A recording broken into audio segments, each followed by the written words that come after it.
প্ৰকৃতিৰ লগত আমি সহবাস কৰি আছো। প্ৰকৃতিয়ে আমাক কি দিয়া নাই।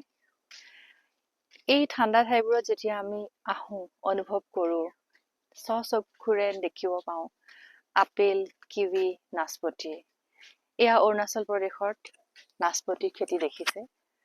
ঠিক তেনেকে আপেলৰ খেতি, কিৱিৰ খেতি, এই গোটেইবোৰ আচলতে ঠাণ্ডা ঠাইত হয়।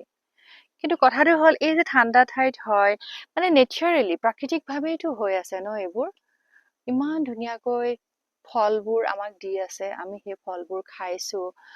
তাৰ পৰা আমাৰ উপাৰ্জনো হৈছে কাৰণ আমি সেইবোৰ বজাৰলৈ উলিয়াই দিছো, দেশ বিদেশৰ বিভিন্ন ঠাইলৈ গৈছে।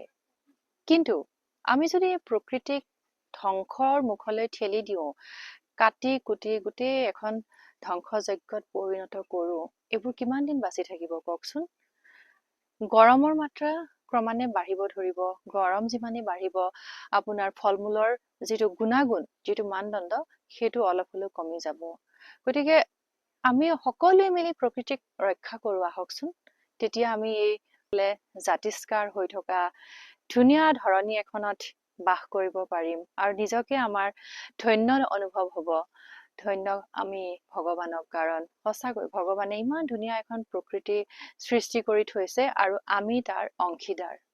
গতিকে আহক সকলোৱে আমি লগ লাগি প্ৰকৃতিক ৰক্ষা কৰো। Save nature.